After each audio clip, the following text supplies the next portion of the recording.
Michelle G Show. It's good to be back for another month. And this show today, we have a guest who's previously been on the show toward the end of last year, but I brought her back on because I felt there needed to be a part two. I have joining me today Miss Yamitra Waddell, the one and only Live Past Crazy specialist. Now, we talked about it the last time when she was on here, and we're going to go into it again just so she can refresh your memory what that is. But today we're going to be talking about something that I think needs to be touched on: life after the abuse, relationships after the abuse. And what I'm going to do is we're going to take a quick break because we're going to get the show, go ahead and get the show started. We're going to take a quick break, and when we come back, I'll be joined by my guest, the one and only Live Past Crazy specialist herself, Miss Yamitra Waddell. We'll be right back with the Michelle G Show.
Welcome back to the Michelle G Show. As you can see, I've been joined by my guest, Miss Yamitra Waddell. We're going to get right into the conversation because I know once we get to talking, it's just going to be like, it's just me and her, so we're just going to get started. I want you to remind the audience, if they haven't, so they can remember, refresh their memory from last show, what is the Live Past Crazy specialist? So thank you for having me. I'm so excited to be here.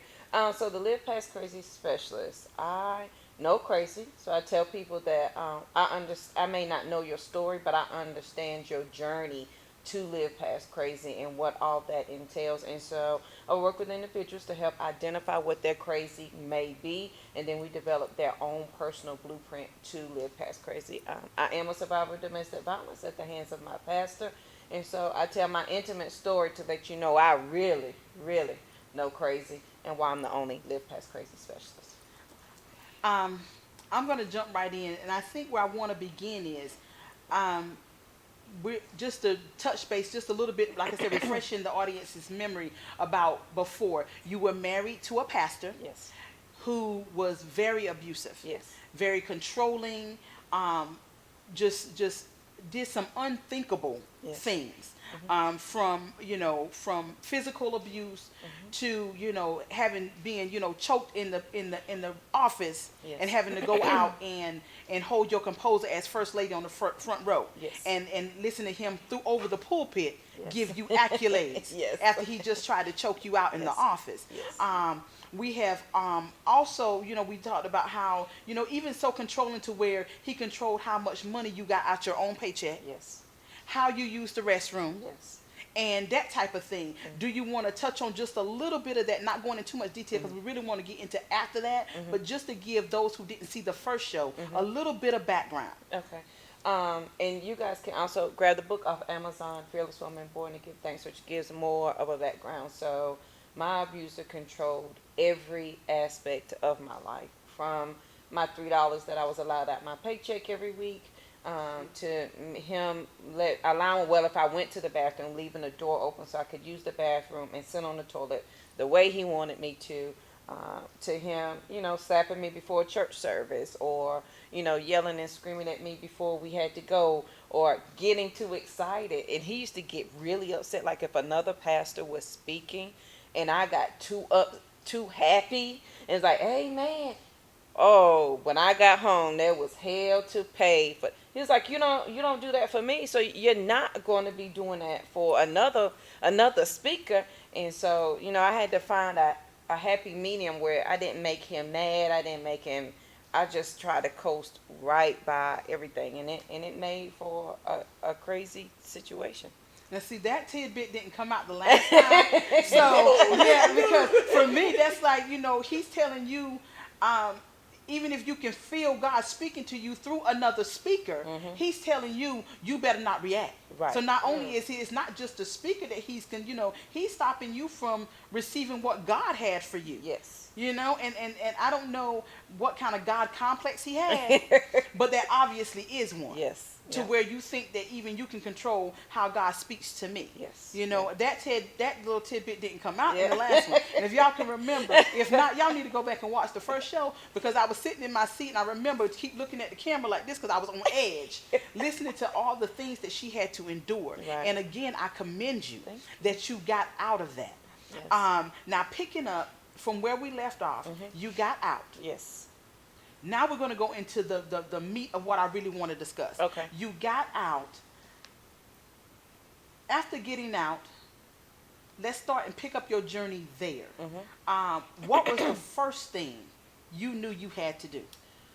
The first thing I knew I had to do was get to a safe place, because I knew he was going to find me. So some church members took me in, and I stayed with them for a period of time. But the first thing that I did, like the day I left, I went to her home, and of course I was upset and I was crying. I was like, well, I got to have money.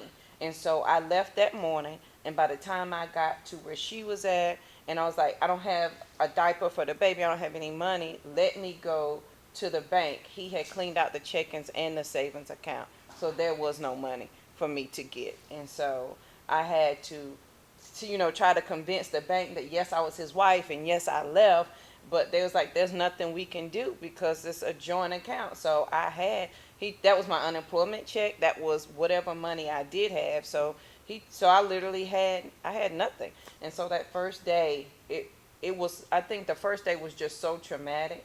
After I figured out that there was no money, I'm a nurse, so I went to the library, and I just sat in the corner of the library, and I was just quiet. And my church member, she was like, sister, are you okay? I was like, I just need to be quiet, just for a minute. And then we left there, and she let me and the girl stay with her for 3 months until I was able to get on my own feet. And that, what I picked up from that is a lesson I think that all women and men should pick up on. When you're in a relationship, it's okay to have together, but always have your own. Yes. Always have your own. But because he was so controlling, he had, having that joint account, he can, there's nothing. You could have went and taken it all out. Yes. But unfortunately, he got there before you, and he took it all out. Oh, yeah. So there's nothing, that's a lesson in itself. Have your own. Yes. Absolutely. Have your own. It's, you can come together and be as one, but you still have to find a way to be an individual. Yes. The only thing is with your situation, he stifled your individualism. He stifled that. So it was hard for you to be. Yes. So going from that, which will lead into the next question. Once you stayed with your church friend for 3 months. Yes. Then you the next step, once you got on your own, what was the first thing you did to rebuild, to realize who Jamitra was? Because at that point, I would imagine you had no idea Oh who you God. were. Oh no. I had, and that's why I can understand because you know I tried to commit suicide right before I left, and so when that didn't work, and I ended up leaving. So I'm dealing with a newborn baby who fresh out of hospital. I wasn't allowed to bathe her, touch her, hold her, because it was my job to train the new wife. So he didn't want me attached to the baby because he was like, "You're not. I'm gonna kill you. You're not gonna be her mother." So there's no need for you to have any connection with her. So I had to deal with postpartum depression, regular depression. I'm living in a house with my church members who now know all of my business. And so most days, for them first couple of months, I cried. I cried every single day. And that's why I tell people, you got to celebrate your little wins. And if I got up and I brushed my teeth, I was like, JoJo, hey, at least you brushed your teeth today. Yes. At least you washed your face today. But eventually I did get a job at IBM, and I got a job and I started working and I got my own place. But the bruises heal, but the mental and emotional part, they don't heal. And so I didn't sleep for the first year or so because I know I developed, I don't know if you want to call it OCD or habits, but I put the kids to bed every night, and then I would get up and I would check all the windows. And I sit down and I sit for a minute, and I knew I hear a noise, and I get up and I check all the windows. Then I check all the doors. And then that wasn't good enough. I had to go outside with a flashlight and look around the house, look under the car, look everywhere. And that's what I did every night to 2 or 3 at night in the morning. And I had to get up at 5 to take the kids to school, to go to work, and to come home. And it was just, and I was like one of those, you know how kids say that there's monsters in their closet? Every time I went to sleep, I knew he was coming out the closet. Or when the headlights would come by around the house, I just knew that was him pulling into my house. And so it was really hard. That first year, I did everything that they told you to do. I found a new way home. I went to counseling. I told you I had to represent myself in court. I did all those things, and then he still found me. And I was like, I can't win. So it was a constant struggle. A constant struggle. Yes. And that all of that has I have so many questions from just that, and I just that alone. I can't even imagine, like, just like I told you before when I had you before, I can't wrap my mind around living that way. And I've been through abuse, but not that type. Right. I've been through other types of abuse, and I can't imagine and wrap my mind around having to live like that. So it was basically, even though you were out, you were on your own, he was still controlling your life. Oh yeah, absolutely. He controlled like, I made no friends. There were no friends. Nobody came to my house. Like, you didn't. Only people that knew where I lived at were the two church members that I stayed with and my employer, because I had to put an address on there. Otherwise, I didn't. Nobody was allowed in my house. That was my one safe space, and I didn't care if you called yourself my best friend. You were not coming to my house. How did it come about that he found you again? I have no idea. So woke up, and the girls are 2 days apart. They're 7 years and 2 days apart. And so we wake up, and it's my oldest birthday.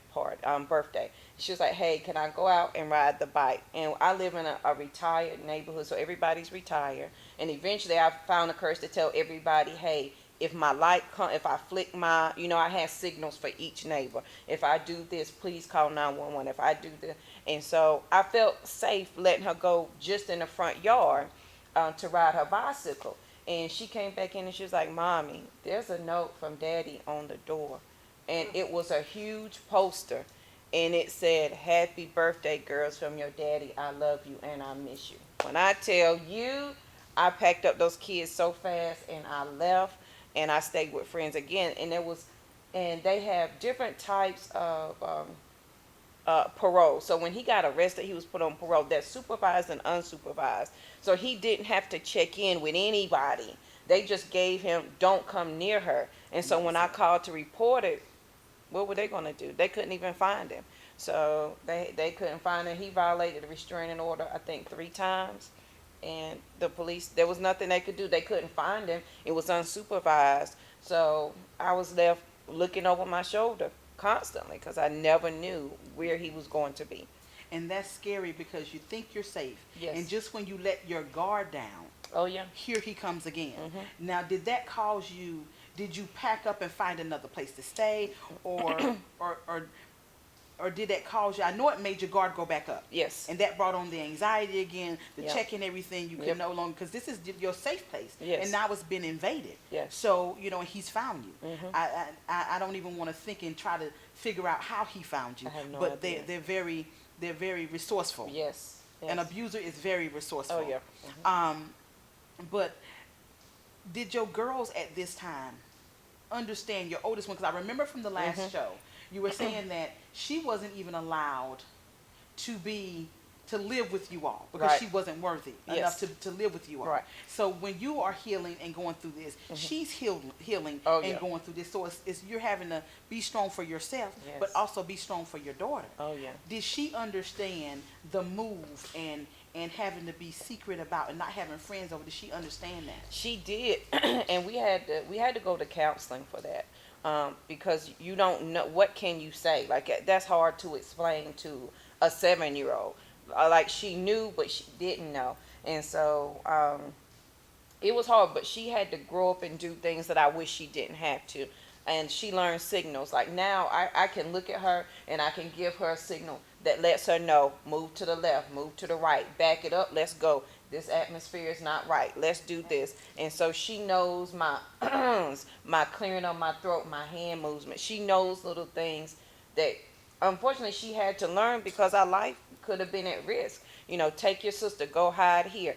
Don't come out unless I come or the police come. So she had to learn stuff like that, and that was hard for her growing up. Even though you try to keep them as a normal kid, She really didn't have a child. she didn't have one, and so it was hard. And now she's 22 now, but she's very much guarded. Like her friends, she has friends, but all of her friends like, you're not my best friend. Like we don't know anything about you. And she said, I don't trust people like that. I'm not telling you my business because I don't know you. I don't trust you like that. And so here we are from 15 years down the line, and she's still having issues. Now she's a lot better than what she was, Yes. but she's very protective. Nobody's coming to her house. She's not hanging out with you too much, and you for sure not gonna know any of her business. Yeah.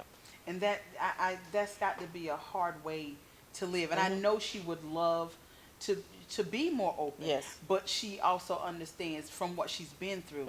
She's got to keep that, until she's able to get to the place Yes. where she lets somebody Yeah. in. And the one thing I want to back up just a little bit and say was when you were talking about, explaining to him how you didn't, were not able to really bond with your daughter, with the baby. You basically was living a life knowing that you were getting ready to die. Because he Absolutely. told you, you're not going to be here. He's Oh, going to yeah. kill you. Mm-hmm. And you just got to be here, to keep her, to nurture the baby. You not Yeah. nurture her, but like feed her, make Yes. sure that, for the next wife. So Yes. you basically was living your life knowing that you were going to die, just not Oh, yeah. knowing when. Yeah, every day, and he made sure. And he like I say, he's an extremely articulate man. He's he was well dressed, and there's nothing lacking on him at any. So he made sure that I knew the rules, and I didn't have an option but to my only option was to follow the rules. So it was either that or you can go ahead and die today. Whichever, either you can follow the rules until this happens, and that's where I was up until the day I left. Wow. I'm going to take a quick break because I want to get in, when we come back from the break, I want to get into now the rebuilding. You've gotten, the rebuilding, and then, touch on relationships. Yes. So we're going to take a quick break, and we'll be right back with the Michelle G Show.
HLG show. I'm going to start talking about, I know we said we're going to jump into the building up, but if you can remember from our last show, our conversations just flow. And I want to start talking about, we're going to talk about what we're talking about during the break. We just could not understand how this man, how it took control over everything, even trying to control the Holy Spirit, which cannot be controlled. The word, it tells us not to quench the spirit. He literally, being a pastor, told you to quench the spirit. Yes. You couldn't even say amen. And explain to us like what he was saying about how you reacted to his sermon.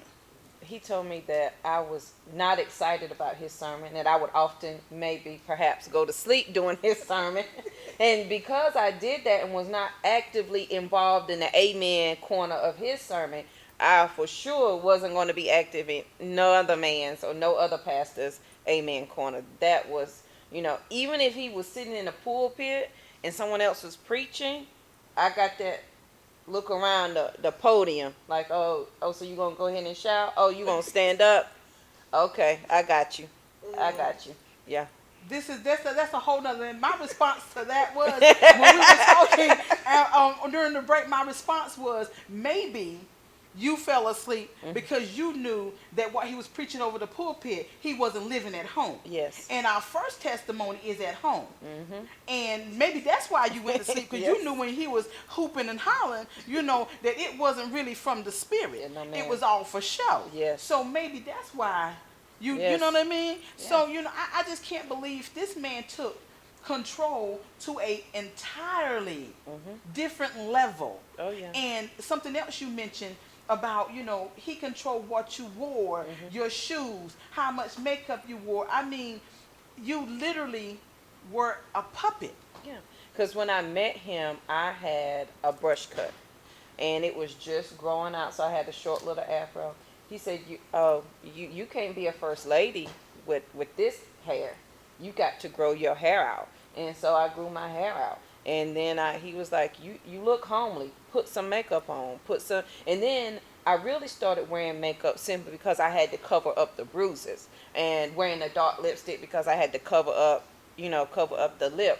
But then, it's a fine line you walk, because too much, you getting attention.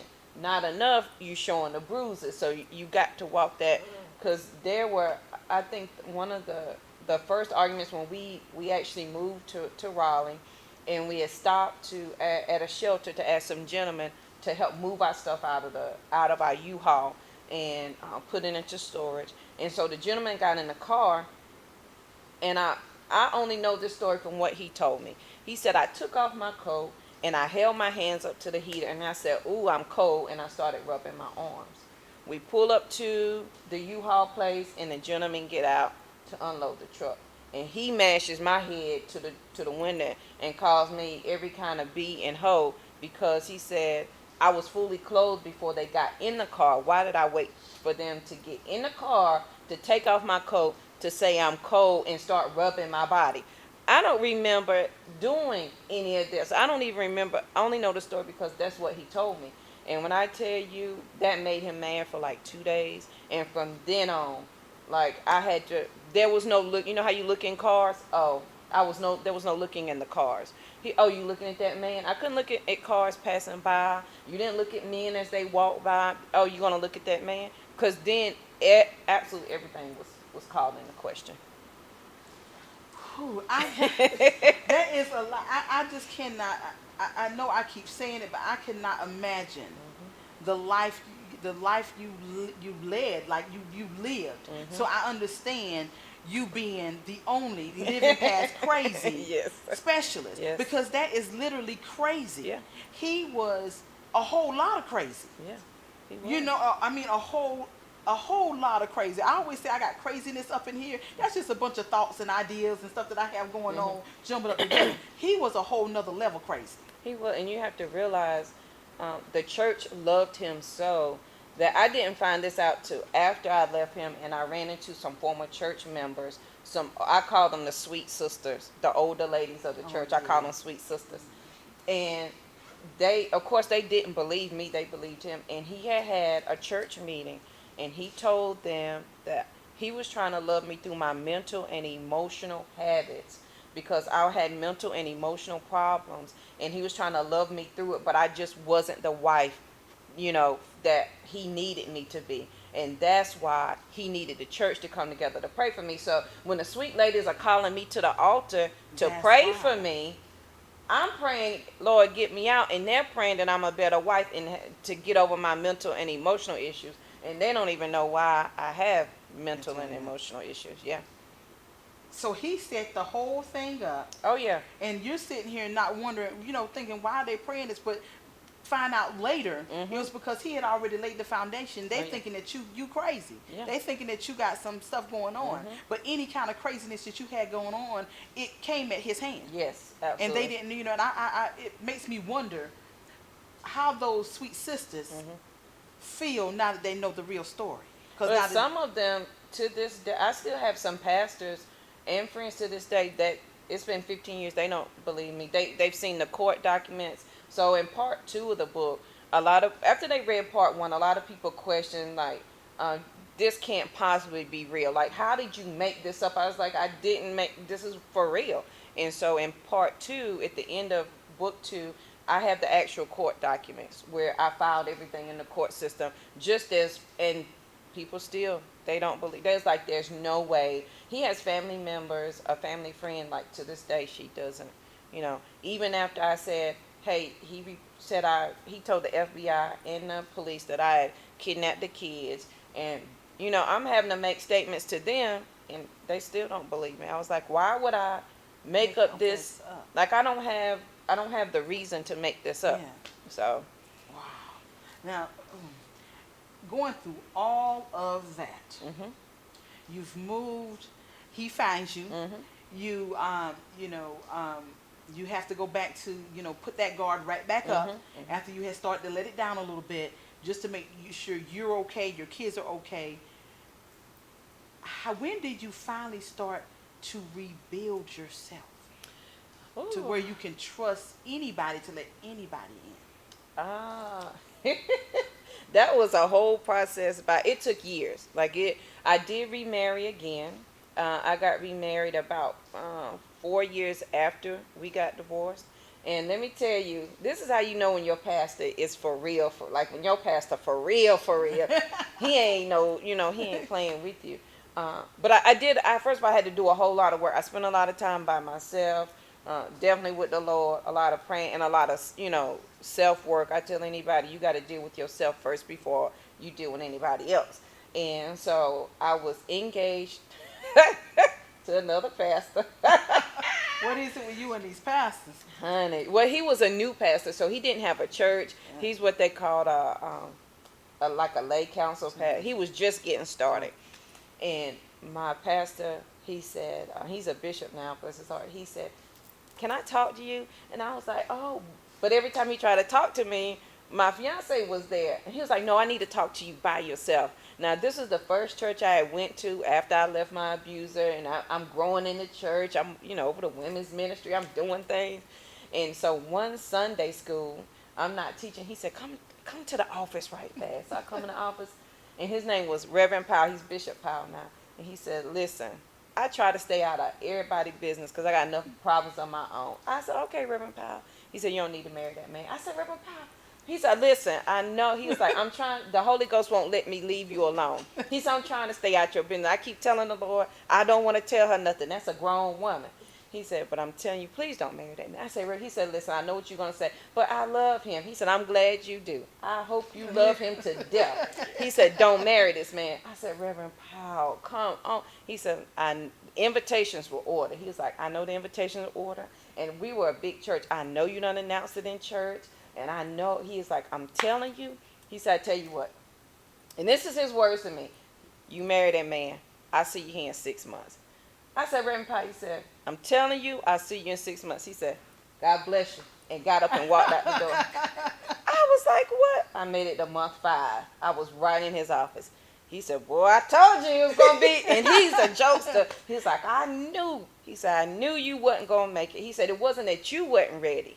He wasn't ready. And so from from that marriage, so we got my first one was annulled because he was married to other women. So I got that marriage annulled, and then this was really my first divorce that I had. And me and him are still, we're still friends. It just didn't, it didn't work. And from that point on, I was like, okay, if I get a relationship from here on out, this is going to be the rule. So when I tell you I went to the extreme, there's a JoJo notebook. So if there's anything you want to know about JoJo, you can flip to the section. Emotional support, let me flip to that section. Mental health, let me flip to that section. Whatever it is that I need you to know, I wrote it in a notebook. So there's no question about what I need from you. Or if I'm acting this way, I need my quiet time. I don't need you to talk to me. Just let me have my peace. But it took a lot of work to get to that, and be okay with, like this morning I talked about on the Fearless Morning Show, is the quote was loving yourself. I forget the name. I forget the whole quote. But choosing yourself, but living in freedom. But are you really working out the freedom or living inside the freedom? Like a lot of us say we free, but you're not living out your freedom. And so I had to learn to live that freedom out. Say, okay, from this point I cannot go and you can't come, and be okay with that. Be okay with that statement, and not allowing and not feeling bad that they can't go with me. And so it took a lot of work to get there. Now, JoJo notebook. Mm-hmm. Now, I want to know about the JoJo, because I understand, Mm-hmm. the concept behind it. Mm-hmm. How does, because I know you have a successful relationship now, Mm-hmm. and I know you like to keep that part of your Yes. life, so we're not going to ask names and we're not going to Yeah. do all that, Mm-hmm. but just if you could just tell us, when did you present that notebook to Mm-hmm. him, and what was the reaction? I'm just trying to think that from the men that I've known, and even the one that I'm with now, even though he journals everything, Mm-hmm. and he tells me to journal everything, if I hand him a notebook and said, this is the Michelle notebook, Michelle the G guy. book. Now, like if I'm emotional, this is what you do. Yes. Then you turn to emotional. I'm trying to figure out how he would react. He would look at me and say, because he calls me Ma, he would look at me and say, Ma, are you for real? Yes. Like, really? Mm-hmm. Like, you got a book for you now? Yes. Like Oh, yeah. Like, if you want to understand why I'm looking at you side-eyed, Yes. then you might need to read this Yes. book. Oh, How yeah. did he react to that? So he's extremely easygoing, and I don't think he took it seriously, but I took it seriously. He was like, "Oh, okay, thank you." I was like, "No, I need you to read this. I need you to understand from this, because I don't want any." And I felt like I wanted to give you every opportunity to say, "Hey, I want to be a part of this," or "I do not want to be a part of this," because I'm a handful without crazy. I got a slick mouth. And I'm smart. Like you, all of that combined, I could say words and you still be looking them up. And I need you to understand that I'm not trying to be mean, but it's just a habit now, and I don't want to take anything out on you that belong to somebody else. So I'm trying to set you up for success. This is your success book. You really need this book. And but he was extremely easygoing. But I really just took excerpts from my journal, like my journaling, and I really just took bits and pieces from that. Like, he really had a hard time understanding my mental health days, like my quiet days where I don't want to talk. I have peopled enough for the day. That means I have interacted with all the people I can handle. I can't part my lips no more. I don't care if you're hungry. I don't care if there's no. I have no ounce of care. And on those days, you need to flip to the mental health section. When JoJo said she has peopled enough, please run me a bath and leave me alone. Let me go to sleep wherever I lay. And when I wake up tomorrow morning, there's gonna be a smile on my face. But until such time, and I had to learn myself that way, because I kept pushing and pushing.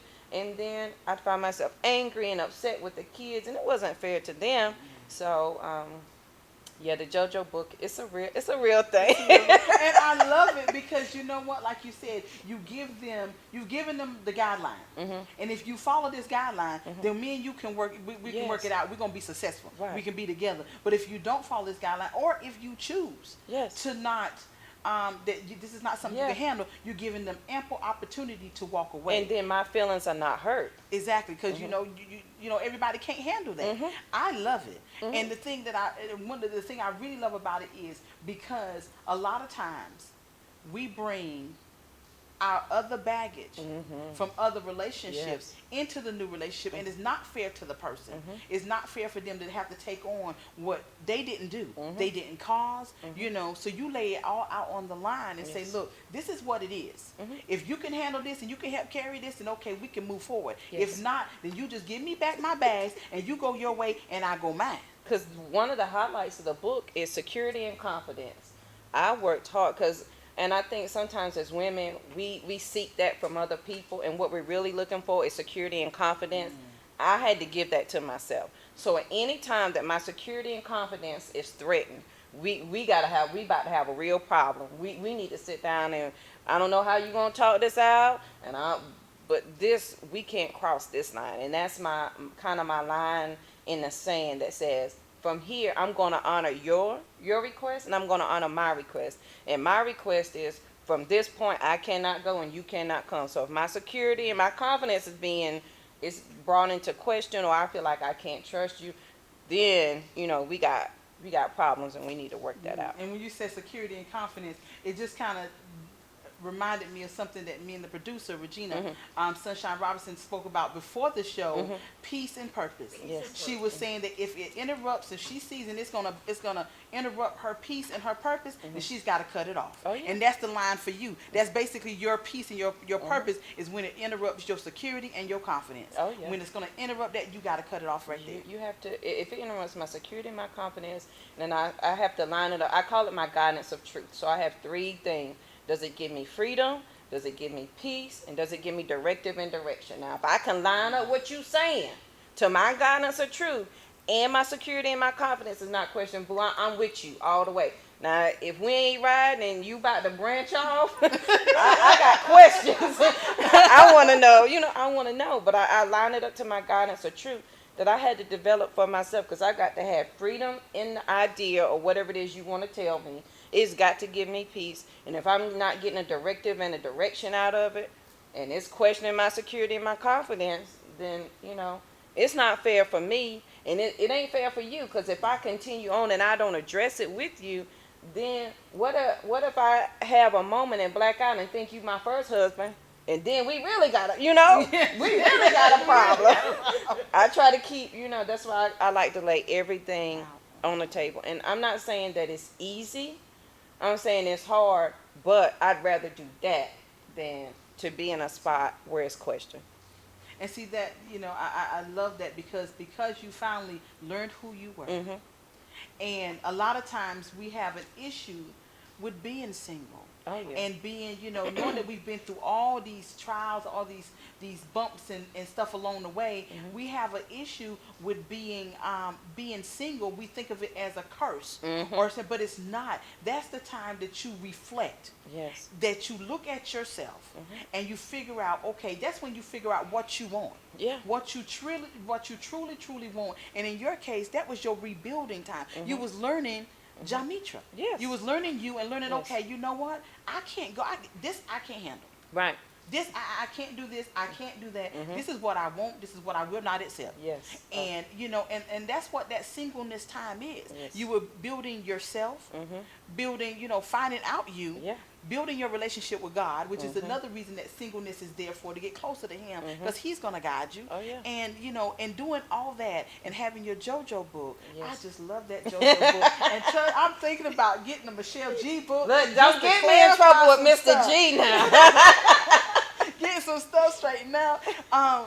But you did all of that, and all of it you can reap from it now. Because the relationship you're in now is better. It's and you're happy. And there is a mutual respect, because and I think if you're a strong woman, the hardest thing in the world to do is to let go of control. Because I am a miscontrol. Let me tell you how we about to do it. Because I've been doing it by myself for so long. You're not fixing to tell me nothing, person.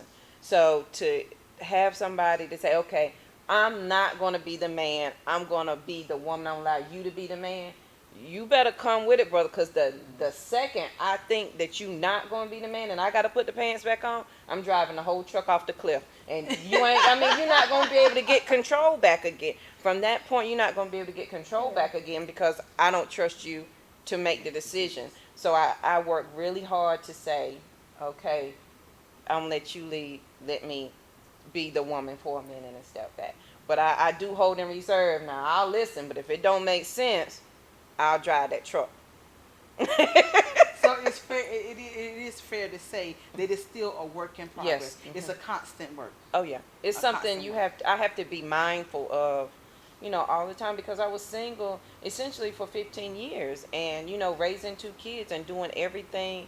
I didn't have to ask anybody anything, and so to know that I got an extra person in here now that I have to consider their thoughts and their feelings. That was a lot. That was a lot of work. It was intentional to let them in, so I had to be intentional about letting them into my space to even be in the circle.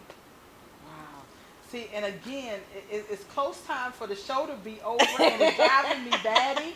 So, because there's so much more that we can talk about, and this is so good. But we're going to take a quick break, and when we come back, we're going to close out the show, and we're going to have some final words from Miss Jamitra Waddell, the one and only Live Past Crazy Specialist. We'll be right back with Michelle.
Welcome back to the Michelle G Show.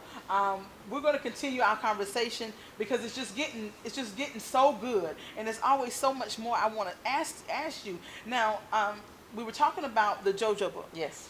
which I think is a good tool that for you to have. Because I told you I'm thinking about making a Michelle G book because somebody needs to he needs to read that. Yeah. And I know I'll get the flack from that later. Yes. But I wanted to talk to you about, okay, you built yourself up. Mhm. Your relationship is good now. It's a constant work in progress. Yes. I want right now, because I know we have a few more moments. I want you to tell the audience, like right now I want you to speak to those who actually might be in a relationship like that. Somebody that might be searching for some guidance in that area. What would be a good thing that you could say to them that would the first step in like building themselves? The first step, and this is my new tagline, so don't nobody take this. This is mine. Self-care is gangster. That means you cannot play with your self-care. You can't. You got to honor yourself. And so that was the thought for the day. So we got 5 things for honoring yourself. First of all, you got to realize that you are free. You got to receive that you're free. You got to make room for it. So you got to be bold enough to ask the question. You got to be bold enough to receive the answer. You got to be bold enough to do the work of the answer. you want the man, you asked for it, right? Now you got to do the work of it. And so one of the first things I did was be quiet. So there's 5 steps to live past crazy. Number one is to be quiet, and that is just to sit still. No radio, no TV, no meditation music, and just listen to what you have to say to you, because you don't know what you want. You so busy accommodating for this person and your mama and your sister. You so busy accommodating, you don't even know what you like, what you have no idea. So the first thing you got to do is just be quiet and honor yourself and not apologize for saying, I've got to do this. I've got to do this for me. So that's one of the things I also say, if you journal and really be detailed and write it out, what it is that, let's start with what you don't want. Because once you know what you don't want, it's easy to establish what you do want. So write out what you don't want. I don't want nobody that's cussing, yelling, and screaming. I can't handle you cussing and yelling and screaming at me. I can't handle that. And so be detailed about what you can and cannot handle. And then, so one of the things that I did once I started journaling and I released a lot of the negative thought that I had, I either tore the page out and burned it, but what I did most of the time is there was a lake in the Raleigh area that I went to, and I stood at the edge of the water, and I would say those words out loud. I would release them off of my body. Like I would say them out loud, and every time I take a deep breath and I exhale with the word, like, you're stupid. No, you're not. I release that stupid word. I release this. And when you release things on the water, it's a different wave coming with every word. And that wave is not coming back to me. And so I'm releasing all of that, honey. So every time I exhale a word, stupid, ugly, fat, I'm exhaling all of that. And it's free to go on back to water. It ain't coming back to me. And then I leave, I take my deep breath and I leave. And it can be, and I think for sometimes you need to see it that way instead of just saying it in your mind. Sometimes you really need to see it, and that has worked. If I can't get to the water, I'm burning that piece of paper, or I'm having that thought, or I'm replacing it almost instantly with something. Like if I'm having a bad day, oh God, JoJo, you so stupid. I'm quick to say, no, you're not. This is this, and this is that. So I like to deal with facts only. I don't like to deal with feeling. I mean, I love you and all of that, but we need to deal with the facts only. And so when I learned to honor myself and deal with my facts and I call it the new rules to the new you. That's a whole class I teach, the new rules to the new you, and how you establish that, how you establish your boundaries and what that looks like. Because if I don't do it, nobody else is going to. And it's the fun, scary part, right? Because you like, well, I'm by myself and I want to go out to eat and I want a man to talk to. Okay, well, all of that can come.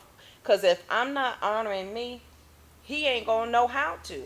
And then this is what happens. You get mad at him because he's not loving you enough. He's not giving you enough gifts. There ain't enough money in the world to give you what you first need to give yourself. So if I can't give it to me, I sure can't. I can't even receive it. He may give it all to me, but I can't. There's no room for it to come. That's powerful. And first, we go back to self-care is gangster. Yes, ma'am. Love that. Love that. Yes. And I won't take it. Normally Okay. what I would say is, I'm going to give you the credit the first time, and after that, I'm going to fully, but she stated on here, so I'm not going to take that. But, so if I ever use it, I will put Jamitra Waddell, the one and only. Okay. Live past crazy specialist. But I love that. Thank you. And the what you said about the water, that was so deep, because I never looked at it that way.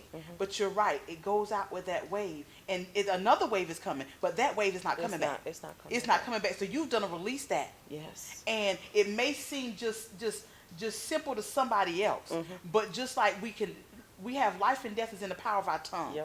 And we can speak blessings or we can speak curses. So if we, just like we can speak positive over our lives and put it in the atmosphere, then why can't we speak those negative things, shoot them out and get rid of them? Because we can do the same thing. You have to realize your belief system is only a series of thoughts you had over and over.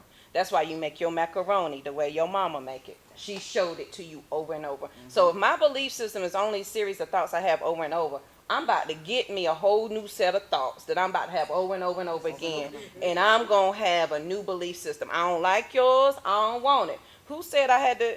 And here's the thing I don't understand. Why you got to, relationships are hard and you got to work with your man. Says who? Who say I got to be, who says I got to do that? Who says relationships got to be hard? Why can't I, if I'm bringing 100 and you bring 100, and if we both negotiating, so let's be clear, we both negotiating and we compromise, and that's different than me bringing everything and then you want me to accept less of you when I'm bringing all of me. And that's why it can't go together, because it doesn't match. So it doesn't match at all. You are saying so much right now. It's just really, it's so much, and the way you just the way you just put it into words, it makes perfect sense. Yes. Mm-hmm. But it's something that we don't think about, and we don't think about it in that way. Yeah. Mm-hmm. We don't think about it in that way, and I love it, because I would love to take one of your classes. Mm-hmm. Like I said, I have a relationship. I'm happy in the relationship. Mm-hmm. He's a wonderful man. Mm-hmm. And I find myself more and more saying it openly than I used to, because I finally accepted the fact that I'm okay with being loved. Yes. Because for a long time, God, yes. I wasn't okay with being loved. I pushed it away. Yes. And I often say, and I said it somewhere in my book, my first book, I said it, that he was there. And he was showing me, like you said, I wasn't giving it to myself. And I didn't realize that. Now that you said it, I realize now that's what it was, because I didn't recognize love because it wasn't wrapped up in pain. Yeah. So I didn't recognize it when he was there. He was there. And I thank God that he was patient, because any other man would have left with everything that I put on him. Yes. But it wasn't until I started taking self-evaluation, Yes, ma'am. and realizing, okay, it's not him, Shell, it's you. It's not him. This man, this man didn't deserve what you just, that's all you. So it was only then, but now that you put it that way, I see what you're saying. Yeah. I had to give it to myself first before I can receive what he was giving me. And you got to stand up for, 2 Sundays ago, I said I stood up for myself, because I had been negotiating things down. I say I'm asking for freedom, all things up here. A lot of times we ask for things here and we accept them here. I'm not coming down off of here. I'm not asking for here and accepting here anymore. And so I had to stand up for myself Sunday, where I said, okay, and this was a 5-hour process where I wrote out what I was feeling, and I allowed myself that space to cry, be mad, be angry. But then at the end of it, I had to forgive myself, and then I had to give myself some grace, say, hey, okay, you made that mistake, but oh, sister, we standing up, because from this point, I cannot go and you cannot come, and we're very clear. And so when you cross that line, there's got to be a consequence for crossing that line. And I call it honoring other people's boundaries. I ain't honoring mine, I'm honoring yours, because that's what you want to do. So I'm going to honor you and all the love I got and allow you to do what you need to do.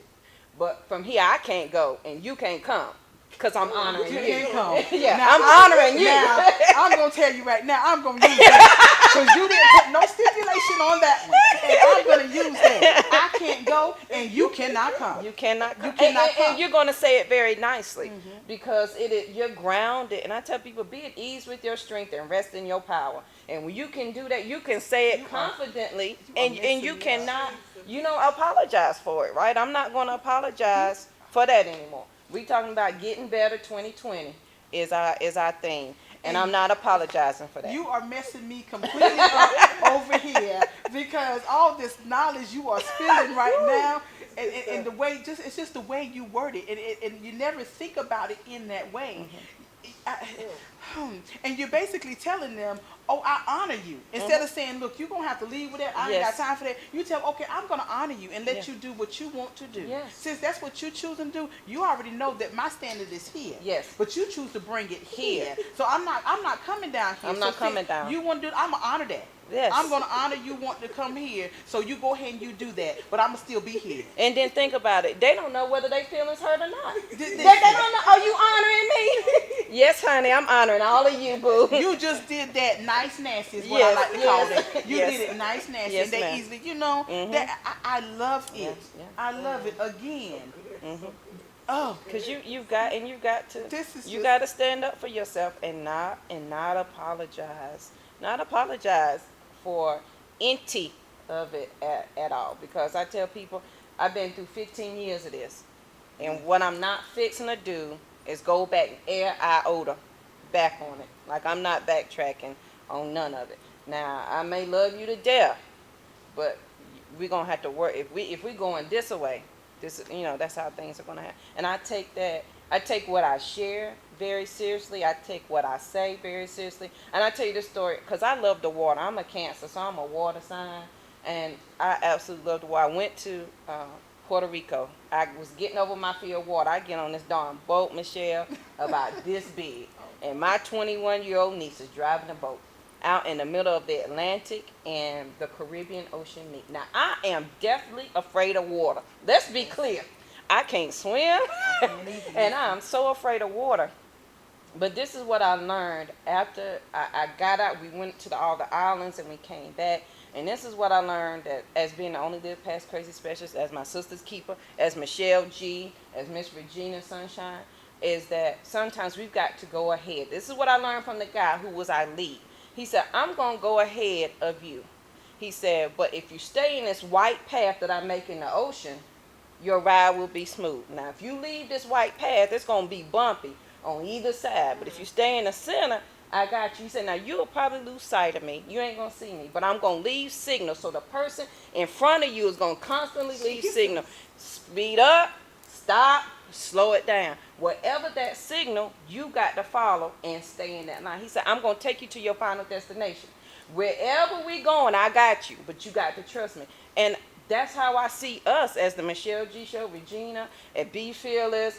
We've done the work. So now we went ahead. So now I got to tell the next sister who can tell the next sister who speed up, sister. And so when we've done the work and the sister called me and say, Joe, I'm having a hard time, I can say, sister, knees to chest now. This is where you've gotten off the white path. Stay right here in the center because it's hard. And when I tell you I got my whole life, because when I look back, from where I came from, the island looked so small. But when I looked where I was going, I couldn't see my destination. I called that the dark road, the invisible road, because you don't know where you're going. You ain't quite figured it out. But every once in a while, somebody leave you a signal to let you know you on the right path. And honey, when I got to them 3 islands, I lived my whole best life. I sunbathed out there in the middle of the Caribbean Ocean and came back. Them waves was, honey, I was yelling and screaming, drive on, sister. But I had to realize that that's the importance of all of us that choose to do whatever it is that we want to do. We've done the work. Now we're leaving us. Because I can't help you if I'm with you. That's why we can't apologize for getting better.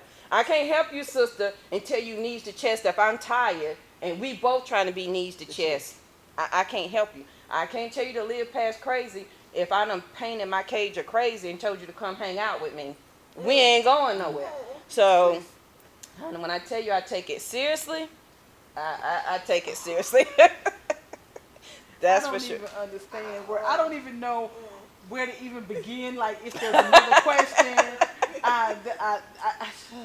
That water was a powerful thing. Listen, that was so powerful what you just said. And for me, I'm sitting here and I'm thinking, okay, that's how God is. Yes. He's absolutely. already given us, because he said that he will lead us. He will lead us in the path of righteousness. So if we listen to him and we follow him, we may not see that final destination, but we got to trust him. Yes. And we have to understand that he's going to tell us. And if we look at the signs that he's showing us, Yes. because he's always speaking. Yes. If you look at the signs he's showing us, then he'll tell you when to duck. He'll tell you when to go right. He'll tell you when to go left. He'll tell you slow down when you get ready to take a sharp curve. He'll tell you all that. But we just have to listen. We just have to stay focused on that path that he's got in front of us. Don't worry about what you can't see. Just know that he already know your destination and you're following him. So wherever Yes. you get is where you're supposed to be. And then you got to be open to receive it. I tell them, as this quote that says, it's easy to stand in a crowd, but it takes courage to stand up. And the answer you're seeking cannot come because you're in the crowd. I have all the answers you need, but until you stand up and let me know that you're serious by yourself, I can't give you the answer, because everybody everybody can't receive it. You won't even receive it because you listen to everybody else. So you, at some point, sister, I ain't saying you got to stand up, be by yourself. You got to simply stand up so that another sister will know that you're ready and she can give you the answer that you need. And then, because I tell people, we both the problem and the solution. The answer, the miracle we looking for is me. Because a lot of people pray, Lord, give me a miracle. Well, he woke you up this morning. That was it. He said, you are the miracle. Go do what you, because ain't now one of them, all of them required an action. All of them required an action. Even the man at the gate called Buford had to stand up. Had to stand up. He had to do something. He had to do something. He had to do something. Oh my goodness. I just don't know. Like, I'm at the point where, okay, I don't want to end this, but I have, for the sake of time, yes, I have to end the show, and we had a great time. We had a great time, and I'm not even going to front like not even going. And that's an old word from back in the day. Yes, it is. Like, she's got my mind going like this, and a lot of things you said was just so, it was relevant. It needed to be said, because a lot of times, like you said, we don't have to stand by ourselves. Right. But a lot of times we shy off and we don't get the help that we need because we won't even raise a finger. So that one sister that knows, that's just like with us ministering. I have other fellow colleagues and other fellow elders. How I minister is not going to be how my sister or my brother minister. Right. So there's certain people who are attached to my voice. Yes. And I don't worry about who's in the crowd and who says amen. If I got 5 people that say amen, but when they minister, they got the whole crowd. They got 10 people that said amen. That doesn't bother me, because see, those 10 people were attached to that voice. That voice, he or she had what they needed in their voice. And the 5 that said amen to me had what I need. I had what they needed in my voice. But I would never know if you sit back over there and you don't say anything. You know what I'm saying? So just like you said, if you stand and let me know that, because I am my sister's keeper. Yes, ma'am. You are your sister's keeper. Yes. But I can't help you, sister, if you don't tell me you need don't help. tell Because me. we all have been down a path. We all have had experiences. Oh, yes. My experiences wasn't your experience. We both experienced abuse, but on a different level. Okay, I can't reach the same women you can reach. And you can't reach the same women I can reach, because my abuse was something else. So I get it, and I understand exactly what you said, and it touched home. Because that's something I just had to deal with within myself, because I battled a long time with, because I am different than most of my colleagues. And I flow differently. But God let me know with even something that I'm doing now. I kept saying, well, I can't do this. I can't, because I was going in it blindly. Yes. And I was like, Lord, I can't do this. This is too big. This is just too big for me. I can't do this. I'm not. And God said, you're right. It is too big for you, but you're not the one doing it. That's right. And I tell ladies all the time, it's not that. I tell them, who I am is different than who am I. At some point, you got to know who, because I used to say, who am I? I'm just JoJo. No, that's who I am. Who I am is Michelle. Who I am is JoJo. Can't nobody. Somebody's waiting to hear your voice. They're not gonna move until you move. And until we feel that and know that that's your power to move, then there's sisters out here passing and dying every day that need, like you said, that only call to your voice and your voice only. Y'all, this is with sad regret. And I'm not even, I have to end the show, and I'm not even, because you know what, the baggage moment that I normally do, I think it's already been covered. It's already been covered, and if you listen to the knowledge that my sister was given, and even, in what I was saying in the end, it's already been done. Yes, ma'am. I am sure that me and Jamitra will be meeting and sitting before each other again. Oh, yes. I'm sure of it. So I'm just letting you know now. I don't know when, but it's going to be within 2020. Okay. So, get prepared. Because this time I want us to go real and raw. Okay. Not that it's haven't already been, but you've got so much more that they need to hear. Yes. So, real quick, like if you got like 3-4 seconds, tell them where they can find your book, and then I'll close out, and then we can go ahead and end the show. LivePastCrazy.com. You can find all the books there and everything you want to know about me, including all my social media. You guys, I'm telling you, this is truly sad for me because I do not want to end this show. At this point, I wish the show was 2 hours, but it is not. So thank you so much. Thank you for I having me. always enjoy when you come. And if you notice, I did flip my cards, but I'll be honest. You guys know I'm honest. I wasn't reading off these cards. I just flipped the card just to make sure. I had some stuff written down, some keynotes. I just flipped the card to make it look good. The last time, I just had to set them down because we just talked. And that's the same way it was today. Yes. Because it was just, and everything that was said needed to be said. Yes, ma'am. So with that being said, thank you guys for joining another episode Yes. of the Michelle G Show. I will be back next month. I'm at a loss of words, but I will tell you, like I always say at the end of every show, you're not for everybody. Everybody's not going to get with you, and that's okay. But remember, you may not be everybody's cup of tea, but you're definitely someone's special brew. I'll see you next month on the Michelle G Show.